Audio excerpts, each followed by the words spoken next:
You, Wizards of the Coast, you inspired this topic. We want to tell people how to play your game without giving you any money.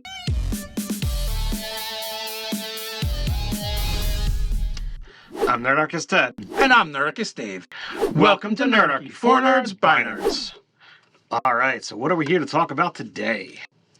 So today we're talking about play D&D for free for the rest of your life. We even have an article by the same name over on the website. But honestly, that's not what inspired today's topic. So what did indeed inspire this topic, sir? You, Wizards of the Coast, you inspired this topic. We want to tell people how to play your game without giving you any money. All right.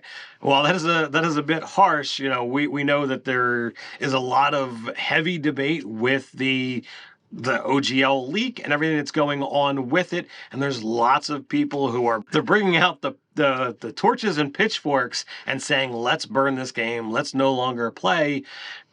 And it's like, whoa, hold off. This is an amazing game. You can play it for free and not have to give, Hasbro any of that money. That's true. And if you already bought your books, no need to burn them. Put them to good use. But you want more content? You need new content? We got you covered today. We're going to help you out. So we're here to offer an alternative to quitting D&D. All right, so some free resources for playing D&D. We're going to start with the rules, and you have the basic rules themselves that you can download over on Wizards of the Coast's own site. Maybe get them before they're gone.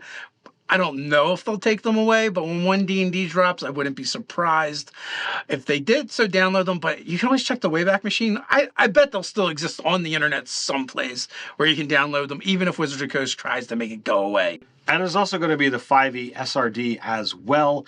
And all the links that we have here, we're going to go ahead and put that in the description below so that, you can just easily grab them right from here. Yeah, the 5e SRD is a separate website where they kind of, categorize all the SRD stuff, and usually they add other things as well from third-party publishers that allow them to. So we have maps. There's Dungeon Painter Studios with Pyromancer.com. There's a lot of great maps that you can use there that you can be able to just go and add right into your own games. And I believe it's a freemium model, so it's like you can use some basic features for free. Then you might have to upgrade if you want to, tap into it even more.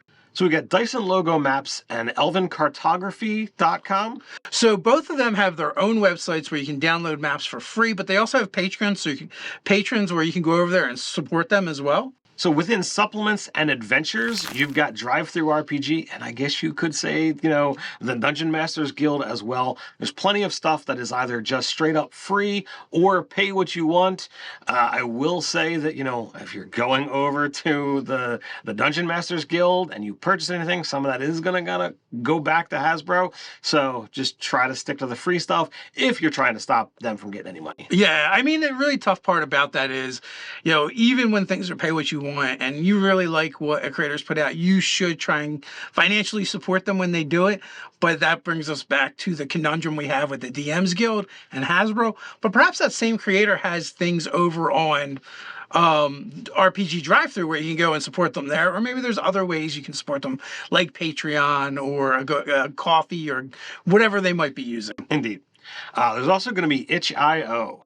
So itch.io is a website that has, it's a lot like Drive-Thru RPG, except for there's like video games and all kinds of things over there you can get, but they do have plenty of stuff for D&D.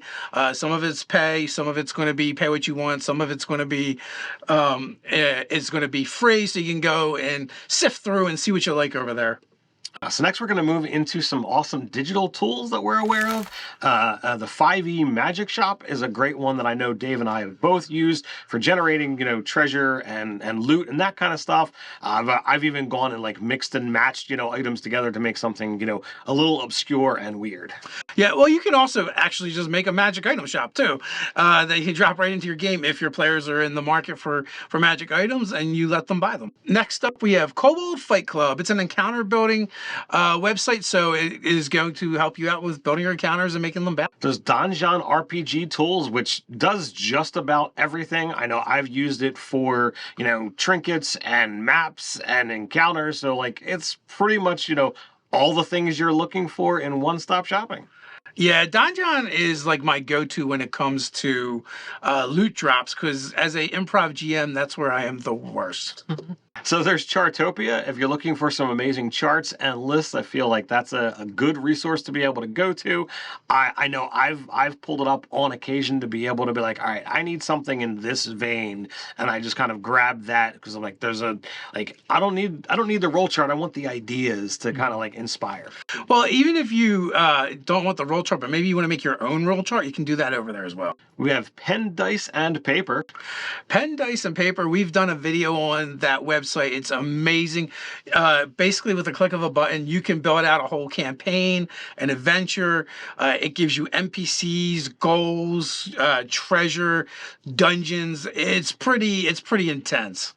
And last but certainly not least on our list, we're going to talk about the home brewery. So home brewery is more like a design thing where it just makes it so you can make whatever homebrew stuff you make look more like Wizards of the Coast, their kind of trade dress. Now you can't use that for selling or anything like that because it is copyrighted and that would be illegal, and we don't support illegal activities here at Nerdarchy. But you could use it for your home groups and like to give handouts and give your players stuff, and you want it to just look a little bit better, or even on your own screen. Now, I will say it would kind of feel like a slight if we didn't mention another resource that's out there, and that's going to be nerdarchy.com, as well as plenty of other blogs. Nerdarchy's been around for a long time, and we've got thousands of articles of content where we've made encounters, adventures, monsters, races, just about every aspect of the game for D&D, and every single one of those, blog articles is absolutely free. Yeah, so if you love Dungeons and Dragons the way me and Ted love Dungeons and Dragons, there's no reason to give it up, and we can still kind of flip the bird to Hasbro at the same time and still enjoy the game that we love. So, related to that, if you like all the content that Nerdarchy is creating and you'd like to show us some support, you can always check out Nerdarchy the store or support us on Patreon. Links are going to be down in the description as well as in that pinned post. Let us know what your favorite resources are for TTRPGs and Dungeons & Dragons, and share them with the Nerdarchy community down in the comments below. While you're down there, don't forget to like, share, subscribe, click on that notification bell. You know you want to. Quick reminder, we drop several new videos here on the channel every week, so come on back. But you can't wait till then. No worries, we got you covered. Check out Zero Prep D&D. So until next time, Stay nerdy.